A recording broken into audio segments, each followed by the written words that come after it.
গ্যাসের যে সংকট এবং এই লোডশেডিং, মানুষ কষ্টের মধ্যে আছে। মানুষের কষ্ট আমরা অনুধাবন করতে পারছি। লোডশেডিং শুধুমাত্র আপনার বাড়িতে আছে, আমার বাড়িতে নাই, বিষয়টা তো এরকম না।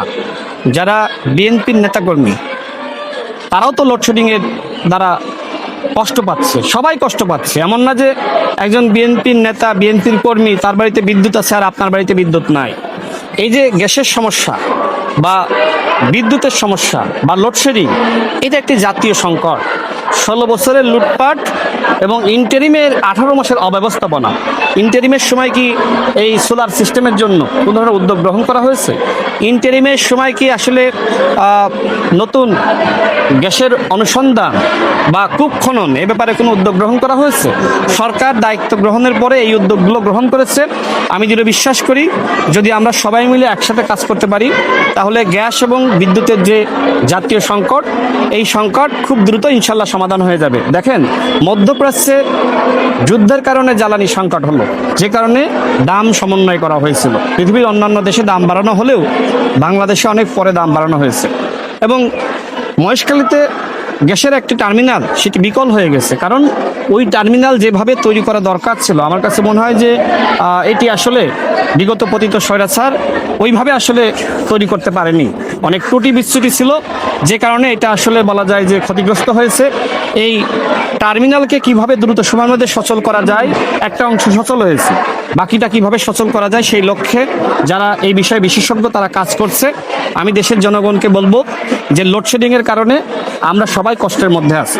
বিএনপির নেতাকর্মীরাও কষ্টের মধ্যে আছে, যারা অন্যান্য দল করে তারাও কষ্টের মধ্যে আছে, যারা সাধারণ মানুষ সবাই কষ্টের মধ্যে আছে। এই কষ্টের বিষয় ইতিমধ্যে আমাদের মাননীয় প্রধানমন্ত্রী তিনি জাতির কাছে দুঃখ প্রকাশ করেছেন। অতীতে কখনো দেখেছেন যে লোডশেডিং হয়েছে, অন্য কোনো সংকট, এই জন্য সরকার প্রধান হিসেবে জাতির কাছে দুঃখ প্রকাশ করা এই নজির দেখেছেন? দেখেন, তিনি সবাইকে নিয়ে এই রাষ্ট্রের পরিচালনা করতে চান। তিনি বিরোধী দলকে বলেছেন যে আপনি ছাড়া আমি না, আমি ছাড়া আপনি না, আমরা একে অপরের পরিপূরক।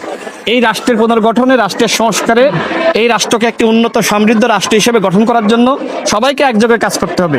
এটি বিএনপি বুঝতে পারতেছে, কিন্তু বিরোধী দল তারা বুঝতে পারতেছে না।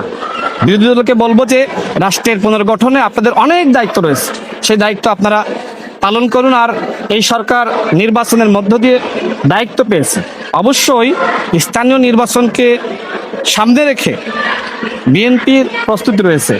স্থানীয় নির্বাচনে একক প্রার্থী দেওয়া হবে। স্থানীয় নির্বাচনে আপনি বিদ্রোহী প্রার্থী হবেন সেই সুযোগ নাই। হয়তো জাতীয় নির্বাচনে অনেকে বিদ্রোহী প্রার্থী হয়েছিল, কিন্তু স্থানীয় নির্বাচনে সেই সুযোগটি থাকবে না।